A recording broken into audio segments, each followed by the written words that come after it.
kullanmış olduğum kağıdın ölçüsü eni 3 santime, boyu 13 santim.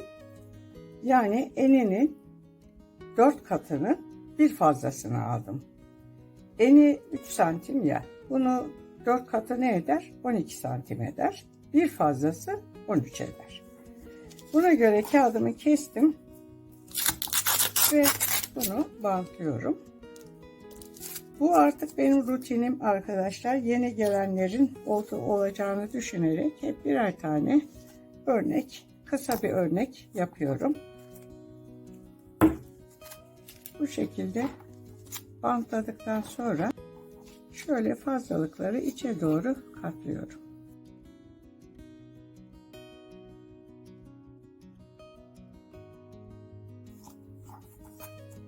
Şimdi arkadaşlar katlamayı gösteriyorum.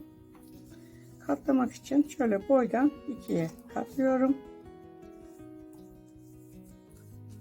Sonra şu şekilde ikiye katlıyorum. Arayı açıyorum. Yarıyı ortaya gelecek şekilde katlıyorum.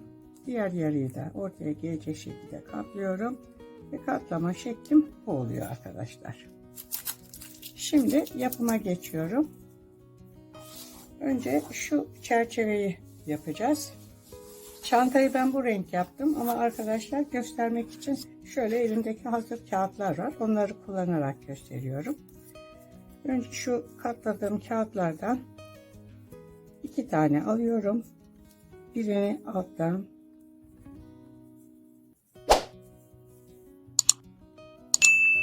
birini üstten geçiriyorum.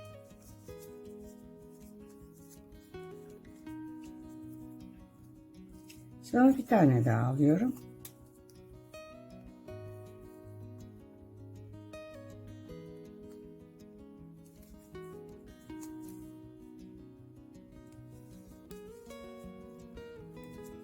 Şimdi arkadaşlar burada şuralardan bir yerden başlıyorum ki hem şu dönüşü size göstereyim hem de şuradaki birleşmeyi size göstereyim. Şimdi bakın şu şekilde oldu. Burada şimdi şunu ben sıkıca tutuyorum, şu uç kısmını. Araya açıyorum. Şurayı kırıyorum. Bakın şu vaziyette. Ve şöyle yapıştırıyorum. Bakın şöyle oldu. Bir tane daha aldım. Şu şekilde içeriye giriyorum.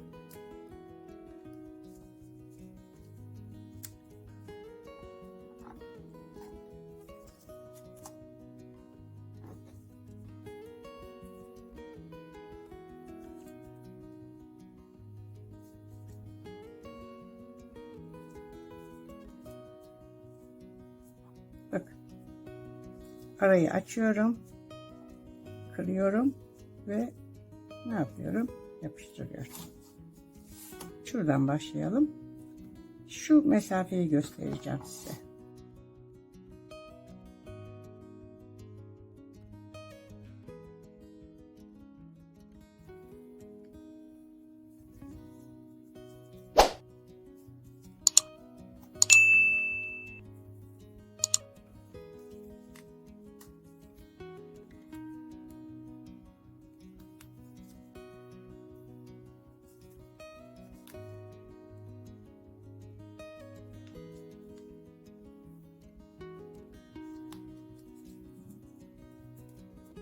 Gördünüz mü? Açıyorum arayı, kırıyorum ve kapatıyorum. Bakın. Şuraya geldim. Şimdi bir tane daha kağıt alacağım ve onu şuradan içeriye geçireceğim. Bakın. Şöyle.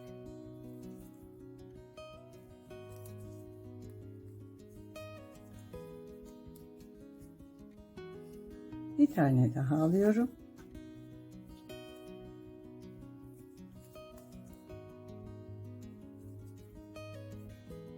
Bakın arkadaşlar, şurada köşeyi yapacağım ben.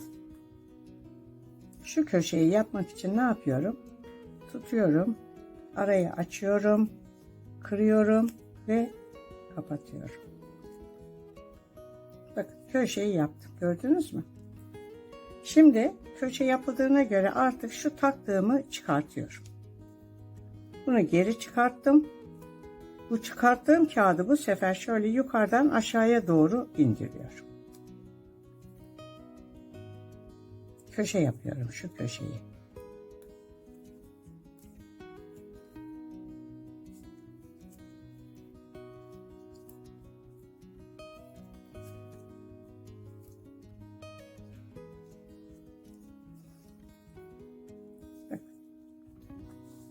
Şimdi bir tane daha kağıt alacağım. Onu da şu ara açık. Bakın. Şuradan dışarıya çıkıyorum. Biri alttan.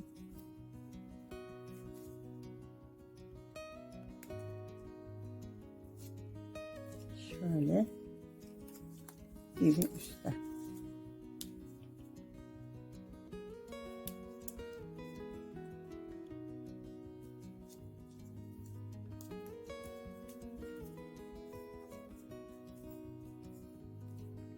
Bakın arayı açıyorum. Kırıyorum. Ve kapatıyorum. Bakın arkadaşlar gördünüz mü? Köşeyi yaptım. Şimdi bu kısımları tamamen zikzak olarak şu köşeye kadar geleceğim.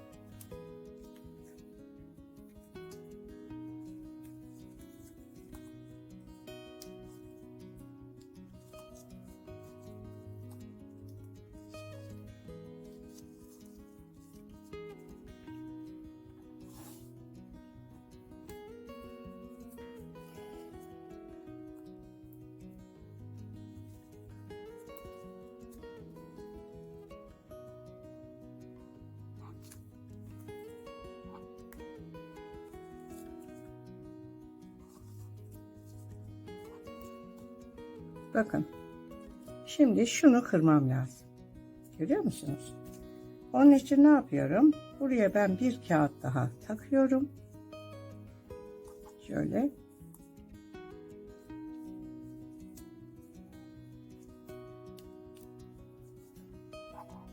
Bakın şöyle oldu. Şimdi şurayı kıracağım ya. Arayı açıyorum. Kırıyorum ve kapatıyorum. Tam köşeyi kırdım. Şimdi ne yapıyorum? Bu son taktığımı çıkartıyorum geri. Ve bunu çıkarttığım bu kağıdı bu sefer ne yapıyorum? Şöyle yukarıdan aşağıya doğru takıyorum. Evet. Bakın. Şimdi bir tane daha alıyorum. Şu ara açık. Buradan şöyle şuradan dışarı.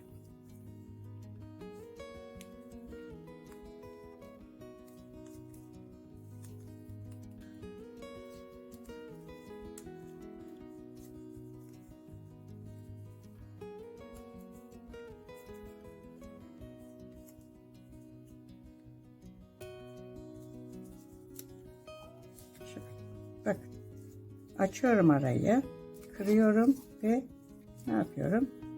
Kapatıyorum. Bakın arkadaşlar gördünüz mü? Şöyle aşağıya iniyoruz.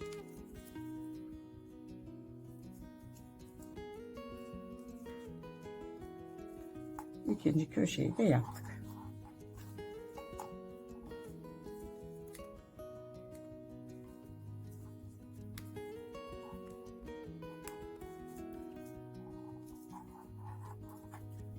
Birinci köşeyi yaptım. Şurada. İkinci köşeyi yaptım. Burada. Geleceğim. Üçüncü köşeyi yapacağım. Dördüncü köşeyi yapacağım. Ve şurada birleştireceğim. Arkadaşlar bakın. Yaptım. Yalnız ben bunu küçük yaptım. Bunun küçük boylu olanını yaptım. Mesela şu iki tarafın arasında arkadaşlar şu mesafede 1, 2, 3, 4, 5, 6, 7, 8, 9, 10, 11, 12, 13, 14 tane şöyle tepe varken ben bunda 2, 4, 5 tane tepe yapıp döndüm. Çünkü kağıtlarım oldukça sınırlı. Zaten şunların ben resimlerini videonun içinde paylaşacağım. Şimdi birleşmeyi göstereceğim. Köşeleri bitirdikten sonra şurada birleşme yapacağız. Birleşme yapmak için önce ne yapıyorum? Şuraya ben bir tane daha kağıt atıp şunu kıracağım ve sonra birleşme yapacağım. Şöyle içeriye bir tane kağıdı yerleştirdim. Kırması rahat olsun diye. Araya açtım. Bakın kırdım ve ne yaptım? Kapattım. Ve bunu çıkartıyorum arkadaşlar. Bakın bunu çıkarttım ve attım. Şimdi şu şekilde burayı birleştireceğiz. Bunu birleştirmek için ne yapıyorum? Şu son taktığım şu var ya şu. Bunun katını açıyorum. Şimdi şöyle bakın ikisini yakaladım arkadaşlar. Ve şunun içinden şu aradan bakın tam şu ortadan şöyle geçiriyorum. Yalnız bunu tam çekmeden önce şu kısmı kırmıştık ya, bu kısmı yine kıralım ve öyle tamamıyla birleştirelim. Katlıyorum ve çekiyorum. Bakın. Gördünüz mü arkadaşlar? Eğer yapabilirseniz bakın bunu şu araya döndürüp şu araya sokabilirsiniz. Şu ucu. Şu şekilde. Şöyle. Şunun içine şu şekilde yerleştirirsiniz. Bir böyle birleşme olur. Bakın. Bunu ben size göstereyim. Bu şekilde birleşme yaparsınız. Gördünüz mü? İki tür birleşmeyi de size göstereceğim. Bir böyle birleşme olur. Bir de bu tarafını döndüreyim. Şöyle tutarsınız arkadaşlar. Şurayı üçgen olarak kesersiniz. Ve bunu yakalarsınız. Şuraya sokarsınız. Şöyle. Yani bu düz kenarın birleşmesi de bu şekilde olur.